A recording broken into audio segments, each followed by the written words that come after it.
நான் கிங்காக இருப்பேன் என விஜய் பேசுவதை நிறுத்த வேண்டும் என்றும், இங்கு அனைவரும் இந்திய குடிமகன்களாக மாறிவிட்டதால் நல்லதை செய்யுங்கள் என திருவள்ளூர் வடக்கு மாவட்ட காங்கிரஸ் தலைவர் அறிமுக கூட்டத்தில் எம்பி சசிகாந்த் செந்தில் பேட்டி. அகில இந்திய காங்கிரஸ் கமிட்டி SSA திட்டத்தின் கீழ் திருவள்ளூர் வடக்கு மாவட்ட தலைவராக வழக்கறிஞர் ஆர். சசிகுமார் தேர்வு செய்யப்பட்டதை தொடர்ந்து தலைவர் அறிமுக கூட்டம் இன்று திருவள்ளூரில் நடைபெற்றது. இந்த நிகழ்ச்சிக்கு வடக்கு மாவட்ட தலைவர் ஆர். சசிகுமார் தலைமை தாங்கினார். முன்னேரி சட்டமன்ற உறுப்பினரும் முன்னாள் வடக்கு மாவட்ட தலைவருமான துரை சந்திரசேகர், மாநில துணைத் தலைவர்கள் சதாசிவலிங்கம், ஏகாட்டூர் ஆனந்தன், இமயா கக்கன் ஆகியோர் முன்னிலை வகித்தனர். இதில் திருவள்ளூர் நாடாளுமன்ற உறுப்பினர் சசிகாந்த் செந்தில் சிறப்பு விருந்தினராக கலந்து கொண்டு வடக்கு மாவட்ட தலைவராக தேர்ந்தெடுக்கப்பட்ட சசிகுமாருக்கு கட்சியின் வளர்ச்சிக்காக பாடுபட்டது குறித்து எடுத்துக் கூறி தனது வாழ்த்துக்களை தெரிவித்துக் கொண்டார். இதனையடுத்து செய்தியாளர்களை சந்தித்த எம்பி சசிகாந்த் செந்தில், இந்தியா முழுவதும் ஆழ்ந்த கட்டமைப்பை ஏற்படுத்த வேண்டும் என்ற நோக்கத்தோடு அகில இந்திய தலைமை அறிவுறுத்தலின்படி 74 மாவட்ட தலைவர்கள் தேர்வு செய்யப்பட்டுள்ளனர் என்றும் தெரிவித்தார்.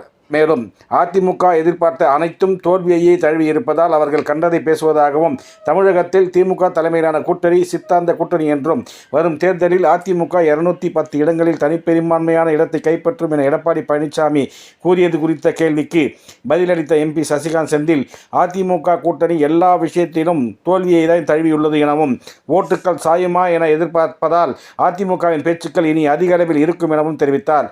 மேலும் ஓட்டுக்கள் சாயாது எனவும் தெரிவித்தார். மேலும் கிங் மேக்கர் கிங் என பேசுவதை விஜய் நிறுத்த வேண்டும் என்றும், அதெல்லாம் போய் ரொம்ப நாளாகிறது, எல்லோரும் சிட்டிசனாக அதாவது குடிமகன்களாக மாறிவிட்டனர் என்றும், யாரும் கிங்குக்கு கீழ் வாழ ஆசைப்படவில்லை எனவும், நல்ல அரசியல் செய்யுங்கள் எனவும், மக்களுக்கு நல்ல விஷயங்கள் செய்யுங்கள் என்றும், அதற்கான வரவேற்புகள் உண்டு என்றும், இனிமேல் யாரும் கிங்காக மாற்றப் போவதில்லை என்றும், நல்ல மக்கள் சேவகனாக மாற்றுவதற்கான முயற்சிகள் உண்டு எனவும் தெரிவித்தார். மேலும் ரயில் நிலையங்களில் ஆங்கிலம் இருந்த இடத்தில் இந்தியை மாற்றி இருப்பது நெடுநாளாக இருந்த ஒரு விஷயம்தான்.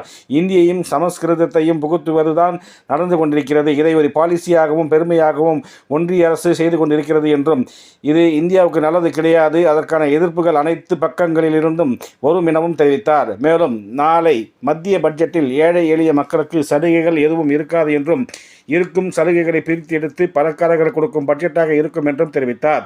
இதில் மாநில செயலாளர்கள் சம்பத், கோவிந்தராஜ், மாநில OBC அணி வெங்கடேசன், இளைஞர் அணி மாநில பொதுச் செயலாளர் A. திவாகர், மாவட்ட சிறுபான்மை பிரிவு தலைவர் கலில், மாவட்ட பொதுச் செயலாளர் ரகுமான், வழக்கறிஞர் பிரிவு மாநில துணைத் தலைவர் இமாலயா அருண் பிரசாத், வட்டார தலைவர் சதீஷ், நகர தலைவர் ஸ்டாலின், மாவட்ட மகளிர் அணி தலைவி ஜோதிகா சுதாகர் உட்பட மாவட்ட வட்டார நகர நிர்வாகிகள் என ஏராளமானோர் கலந்து கொண்டு வடக்கு மாவட்ட காங்கிரஸ் தலைவராக தேர்வு செய்யப்பட்ட சசிகுமாருக்கு தங்களது வாழ்த்துக்களை தெரிவித்துக் கொண்டனர்.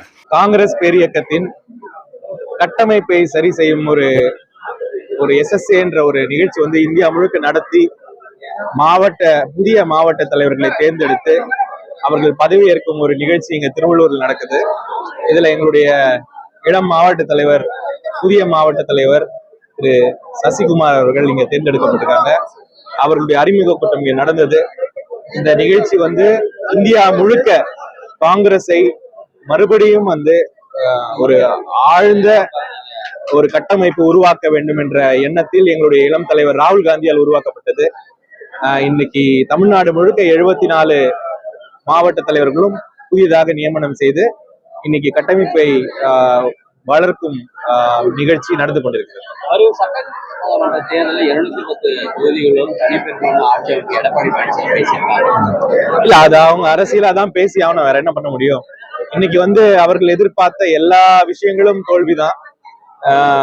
அதனால இன்னைக்கு அவர்களுடைய பேச்சுக்களும் எக்ஸ்ட்ரீமா இருக்கும் இனிமே. ஏன்னா அதுலயாவது ஏதாவது வருதா, ஓட்டுகள் சாயுமான்ற எண்ணத்துலதான். பட் இதெல்லாம் எதுவும் சாய போறது இல்ல. இது சித்தாந்த கூட்டணி. தமிழ்நாடு ஒரு சித்தாந்தத்தை மதிக்கும் ஒரு மாநிலம். இங்க கண்டிப்பாக தமிழர்கள், தமிழ் மக்கள் ரொம்ப கிளியரா பாத்துருவாங்க என்ன விஷயம். 33 ஆண்டுகள சினிமா வாழ்க்கையை விட்டு நான் அரசியல் குதிச்சிருக்கேன். நான் ஒரு கிங் மேக்கரா இல்லாம கிங்காக இருக்க விரும்புகிறேன்னு விஜய் பேசியிருக்காங்களே. முதல்ல இந்த கிங்கு, அப்புறம் கிங்கு நான் ஆள்றேன், மக்களை நான் ஆட்கொள்றேன், இந்த மொழியெல்லாம் முதல்ல அவர் நிறுத்தணும். அதெல்லாம் போய் ரொம்ப நாள் ஆகுது. இன்னைக்கு எல்லாருமே சிட்டிசன்ஸா மாறிட்டாங்க. யாருமே இன்னைக்குமே கிங்கு கீழே வாழ ஆசைப்படல. நீங்க நல்ல அரசியல் செய்யுங்க, மக்களுக்கு நல்ல விஷயம் செய்யுங்க, அதுக்கான வரவேற்புகள் உண்டு. இனிமே யாரையும் மக்கள் கிங்கா மாத்திட்டுலாம் இருக்க போறதில்ல. நல்ல பப்ளிக் சேவகனா மாத்துறதுக்கான முயற்சிகள் உண்டு. தமிழகத்தில் உள்ள ரயில் நிலையங்களில் ஒன்றிய அரசு பிரதானமா 2வது இடத்துல ஆங்கிலம் இடம் பிடிக்குது. இப்ப இந்தியாக மாத்திருக்காங்க. அது எப்படி பாக்குறீங்க? இது ரொம்ப நாளா நடந்துட்டு இருக்க ஒரு விஷயம்தான். இந்தியையும் சமஸ்கிருதத்தையும் எல்லா இடத்துலயும் புகுத்துற ஒரு விஷயம் தான் நடந்துட்டு இருக்கு. அகாடமிக் ஏரியாஸ்ல சமஸ்கிருதத்தையும், பப்ளிக் யூஸ் பண்ற இடத்துல ஹிந்தியையும் புகுத்துறது வந்து ஒன்றிய அரசுடைய ஒரு பாலிசியாவே அவங்க அதை ரொம்ப பெருமையாவே பண்றாங்க.